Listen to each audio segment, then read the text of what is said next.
All right, what's going on, you guys? It's your boy 360 Stacks in this thing, baby, representing TKOG. And today I'm going to be showcasing you guys a more combo-oriented build on ZEFRAs that is not utilized pretty much outside of the archetype cards to a certain extent.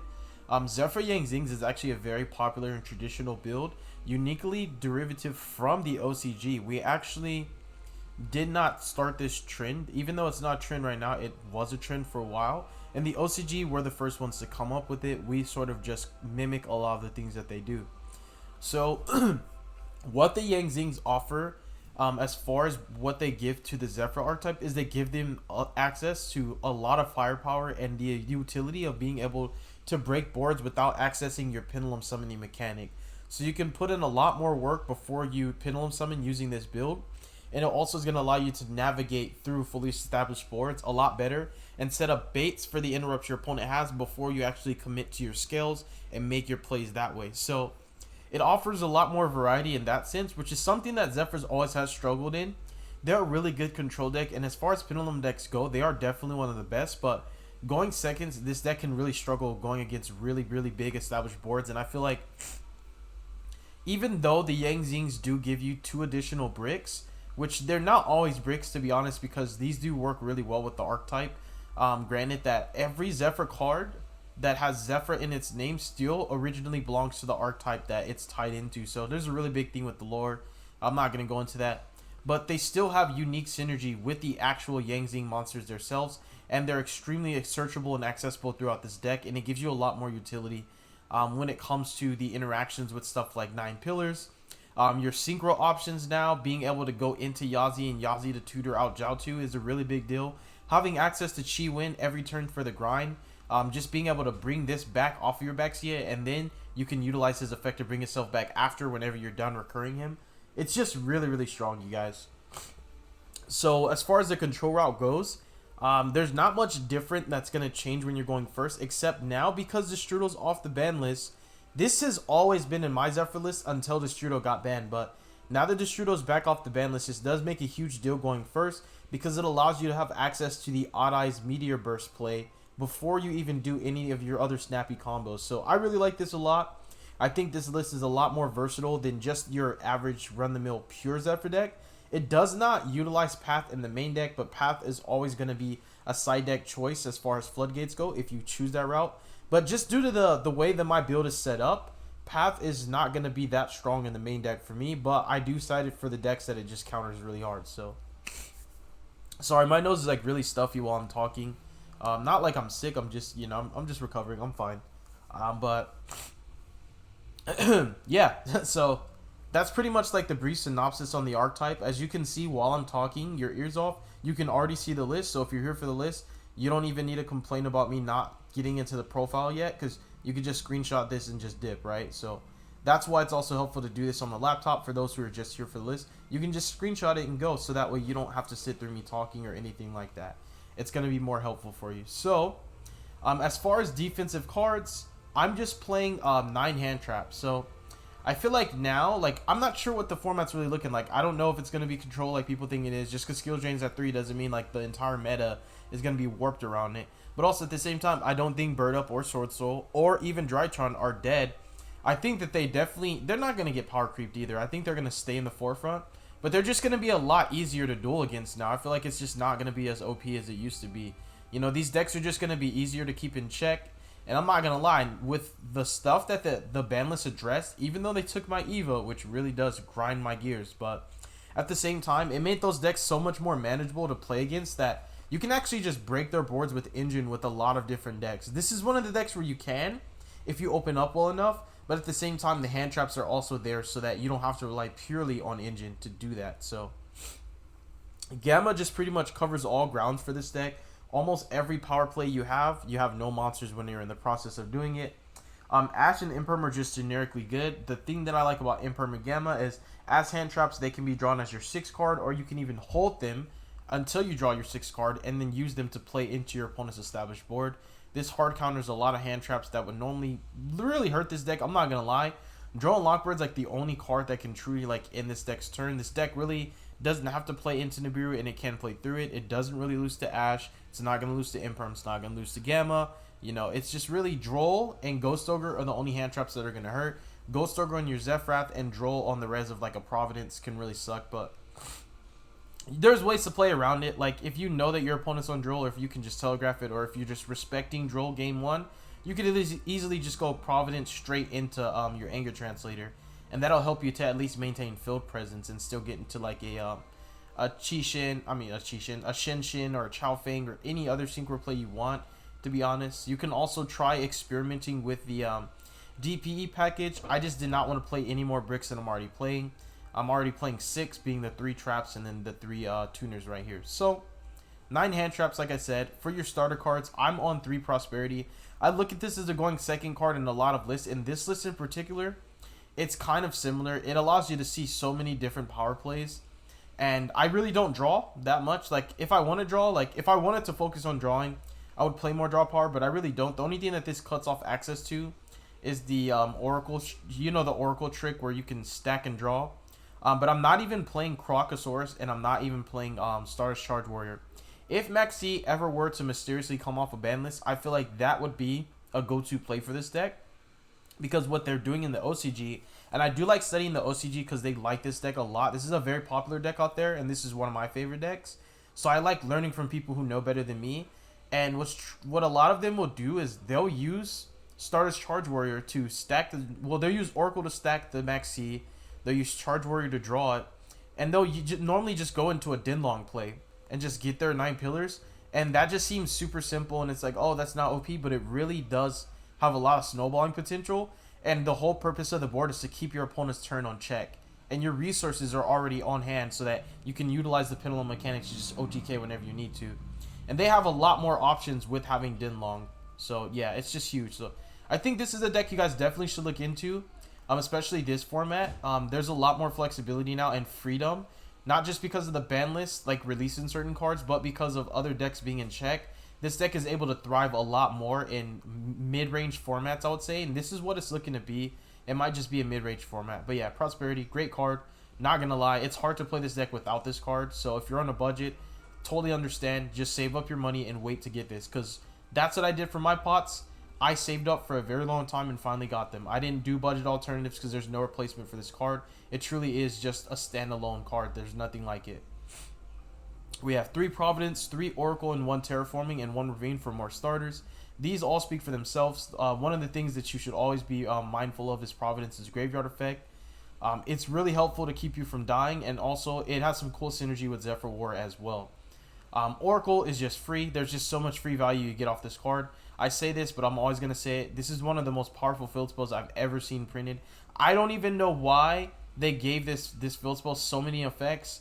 The ones that I don't use are obviously going to be the Ritual and the Fusion one. But the ones that I do use very often in certain builds and whatever my extra deck shapes out to be is the Synchro and the Draw one. I mean the Synchro and the XYZ one. Those, in my opinion, are the best ones anyways.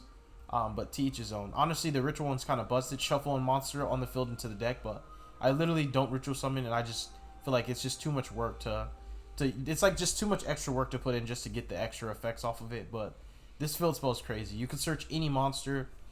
There's even funny things you can do, like if you were like my extra deck right now, like I'm on 2 Baxia, but you can cut 1 for a Charge Warrior, and what you can do is you could stack Spear Mode on top of your deck and draw it. And if you're making a board that normally can only be broken with like a Dark Ruler, for example, your opponent's not going to be able to OTK you, and they have to play around Spear Mode almost like they play around Nibiru. So they're literally going to have to keep 2 monsters on field unless they can literally kill you without utilizing Dark Ruler or anything like that. If they can kill you, they'll kill you. So if they got it, they got it. But if they can't, just having Spear Mode in your hand makes them play entirely different, because they know whatever board they make. Put it this way. You stack Spear Mode and draw, your opponent can't just break your board and make their own. They can't make a board because they know it's going to get broken. So it's going to force them to play defensively and conservatively. And it's just those little mind games and those little cool tricks that make this deck so unique to me, because I can put so much extra pressure onto my opponent without even using like any extra deck monsters, no negates. Like the field won't even look crazy, and I'll just be like, I have Spear Mode and you know it. So what are you going to do, bro? Like, I just like those cool things that this deck can do that other decks just can't do. So, Ravine's a starter. The reason being is because it accesses Dark Worm and Destrudo. These are very integral to this build. These are kind of the glue that meshes everything together with the playstyle that I'm going for. I'm going for a passive yet aggressive playstyle. I'm aggressive when I need to. I combo when I want to. But I'm not just going to do it just because I can. I've always been that kind of Yu-Gi-Oh player. I feel that people overextend all the time and they'll just activate effects recklessly without even thinking about what they're going to do before they do it. They're just going to activate something and then thinking on what I'm going to search. You know, I think my plays through thoroughly. I play my hand out in my head like a online simulator kind of, or a visual simulator before my turn starts when my opponent's comboing. So that way it saves time on my turn so that my plays are already thought out. And I also just don't really do stuff just because I can. Like, if I see a flashy play, I'm not going to make the flashy play just because it's flashy or it looks cool, right? I'm just going to do what I feel is necessary in that moment. And I'm always going to make sure I have follow-up and set myself up to play my next turn and so on and so forth. So this build suits my playstyle is basically what I should have said. But yeah, just being able to access, the idea behind this is like, because I'm playing 3 Dark Worms, you can see I clearly want to open it. I'm playing 3 Shrine, 1 Foolish, the Ravine, and the Terraforming. So the idea is you want to access Dark Worm first, and after you get Dark Worm, then Destrudo. Because what you want to do is utilize Dark Worm and Destrudo before you Pendulum Summon. So when you're going first, what that's going to do for you is it's going to allow you to access the Odd Eyes combo, which is just going to give you an Omni Negate boss monster that's going to keep pressure on the field, because ZEFRAs aren't going to consistently make like 4 or 5 gigantic monsters like Endymion the Mighty Master and Jackal King and, you know, crazy stuff like that. You can mesh those cards, but the archetype itself isn't that kind of, it's not that kind of playstyle. The deck's just not built that way. You're not pumping out these crazy unbreakable boards that are just so terrifying. You're just building a board that's so solid that the only decks that are going to be able to break it are going to be above average and pretty much tier 1.5 and above decks. Because you're going to consistently put out 3+ interruptions with follow-up hand traps. And the interruptions are so diverse that each one requires a specific type of interaction to deal with. It's not like just 3 flat negates. It'll be pops, it'll be bounces, it'll be actual negates, it'll be floodgates. It'll literally just be like a stacked hand trap. You know, it's really, really cool. So, yeah, and also the funny mind games with Lambda. But yeah, the standard ZEFRA lineup, 3 Anger Translator, 3 of my ZEFRA New, 3 ZEFRAXI. These are even more integral in this build because their name includes Yang Zing in its text. We have 1 Thubin, 1 Saiton, 1 Windy. I normally play 2 Windy, but for this build I'm playing 1. And then 1 of each of the traps. I normally side more of these in when I'm going first because these are some of the best cards you can RNG into, which doesn't require for you to utilize any searching, so it's really nice. Your opponent really doesn't see it coming. We have 3 Dragon Shrines, 3 Dark Worm, 1 Gate 0, Destrudo. This is the Dragon package. Like I said, going first, you're going to do the Odd Eyes play. If you are going second, that's where the Yang Zings come into play more often than not. Because instead of going to the Odd Eyes play, what you're going to do is you're going to go into Yazi off the Destrudo. You're going to pop a card, summon Jiaotu from your deck, use Jiaotu. Now, this is resource intensive, so this is not always a play that you want to do. That's what I meant by just because I can doesn't mean I will. So even if I have the discards to do it, I might not make this play. I might play it safer and just summon out a Chi Win, do me a quick little snappy combo off Baxia or something like that, and then just use Chi Win's graveyard effect and Synchro Climb into the Chao Feng with lights. That's something else that Yang Zings offers. You can summon Chao Feng with lights, and you can summon it with earths as well. So you have either earths or lights. You can't really do both in this build. It's a little too difficult. But just the fact that you can lock people out of earths and lights on top of everything that the deck does and having access to Shin Shin, and it's just really good. I like the deck. So like I was saying, you're going to go into Yazi, you're going to pop, you're going to get out Jiaotu. And what I like to do, this is why I included Chi Win, because some of the builds you don't have to play Chi Win in, but I like the extra option because normally you'll be forced to summon out ZEFRA Neo and ZEFRAXI all the time. But what I like doing is I like summoning out ZEFRA Neo, who has 0 attack, and Chi Win, who has 0 defense. And I'll use the Jiaotu and the ZEFRA Neo to go into Baxia, shuffle a couple cards, because they're both worms with different attributes. Then I'll use Baxia to target my Chi Win and the Jiaotu in grave. Pop Chi Win, summon Jiaotu from grave, and trigger Chi Win to summon another ZEFRA Neo. Synchro those off into Baxia, shuffle 2 more cards.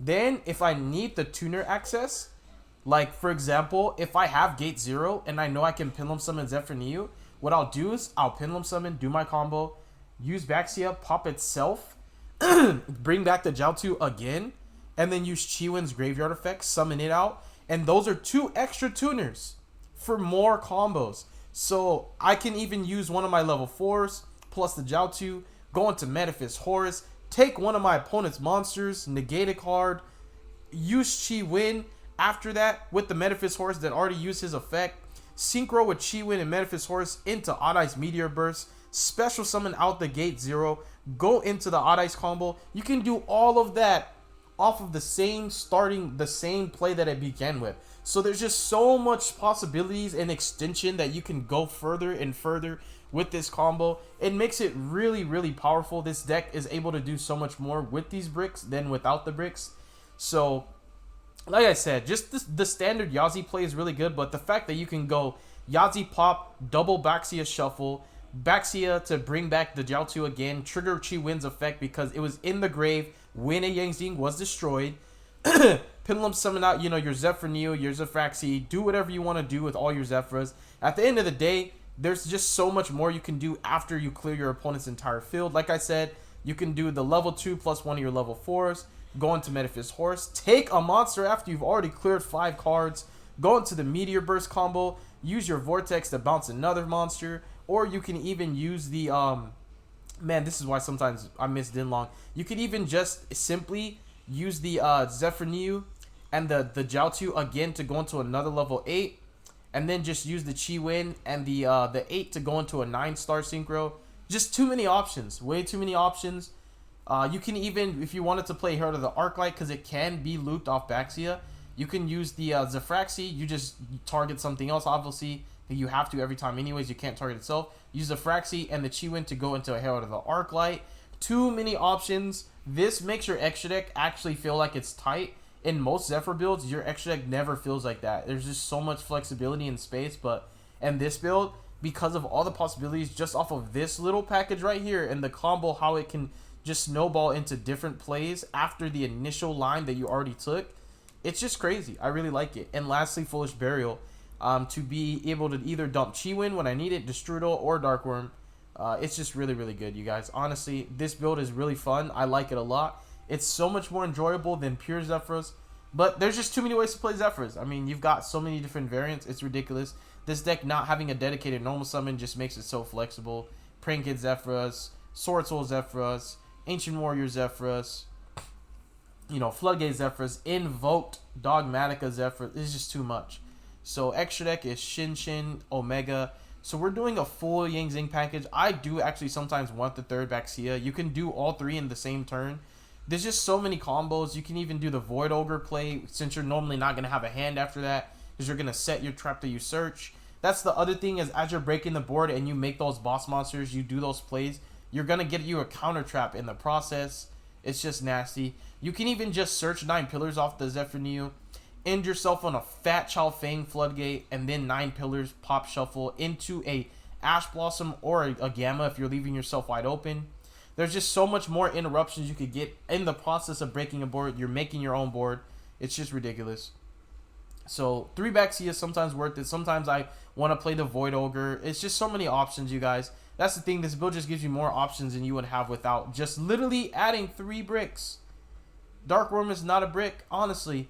If you're playing a more traditional ZEFRA build with Path in the main deck, if you're going to main deck Path and you're going to play like, only ZEFRA Pendulum monsters, then it's understandable. You don't have to play Dark Worm. You can cut all these cards. You can play you a perfect 40 card build with hand traps and Path, but I like this build. It's not a combo build per se, but it has access to different combos that you normally don't have, and I like it. I really do. So the Yang Zing package right here, and these are archetype specific. There actually is a Yang Zing deck because the ZEFRAs, like I said, tie into every archetype that has the name. So if you make a ZEFRA Shaddoll, it's not like someone could say this isn't a ZEFRA deck, this is a Shaddoll deck, or vice versa, because it is both.